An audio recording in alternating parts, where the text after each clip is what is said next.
এই কথা এই যে ছেলেটারে যে কষ্ট দিতেছ, হিন্দু হয়ে মুসলিমদের যে কষ্ট দেওয়া, এটা কি ঠিক কাজ নেই?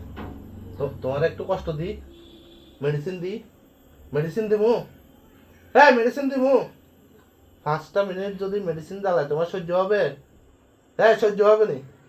এছাড়া কান খুলে শুনে যাক, আমি কিন্তু একদম সোজা, আমি চাই না যে একজনের আলগারে কষ্ট দিতে।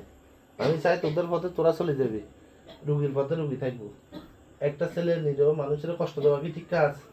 স্বর্গের নরকের ভয় আছে নি? আছে নি? হ্যাঁ থাকলে কথা বলো, জোরে কথা বলো, আছে নি?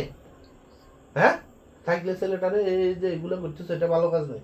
এরা করতে দাও না, এরা খাইতে দাও না, দাঁড় হয়ে দুধ দেবে, দাঁড় হয়ে দুধ দশ। হ্যাঁ হ্যাঁ কথা বল, জোরে কথা বল। হ্যাঁ মারামারি করস কেন? হ্যাঁ এগুলো ভালো নেই। হ্যাঁ আর জীবনে আসবি নি রুগীর কাছে? জোরে বল, জোরে বল, আসবি? হ্যাঁ রুগীর কাছে আর জীবনে আসবি?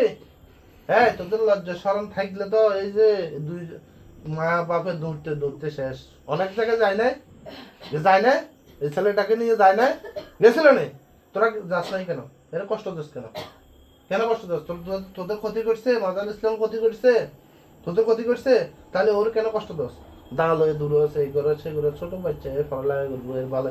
যদি কোনো ভুল হয়ে থাকে এটা হচ্ছে অন্য হিসাব। তোরা যেগুলো করছো সেটা ভালো কাজ নেই। তোদেরকে আর হাজির করা লাগবো? আরেকবার হাজির করা লাগবো? এইসা কান খুলে শুনে রাখ, আমি স্টেটমেন্ট সব ভিডিও করে রাখতেছি। যদি তোদেরকে দ্বিতীয় দফায় রুগীর উপরে হাজির করা লাগে, কতক্ষণ সময় লাগবে? এখানে রুগীরা আনলে 10 মিনিটের ভিতরে আবার হাজির হইতে হবে না? হবে না? হ্যাঁ কথা বল, লাগবে? হাজির হওয়া লাগবে না, 10 মিনিট বা 1 ঘন্টার ভিতরে হাজির হইতে হবে না? তখন কি বাসা আছে? এই বাসা আছে? কান খুলে শুনে দেখ, আমার কাছে সার আছে, তবে সারের দিন নাই। যদি আবার রুগীরে এখানে আনা লাগে তাহলে অবস্থা খারাপ হইব। কই যাবি তোরা? কই যাবি জোরে বল। হ্যাঁ জোরে বল, কথা জোরে বল। হ্যাঁ বল, মা কালীর দিব্যি বল, মা কালীর দিব্যি। আমরা আর কোনোদিন কোন মানুষ জাতিরে কষ্ট দিব না, মাজারুল ইসলামের কাছে আসবো না, ওয়াদা দিলাম।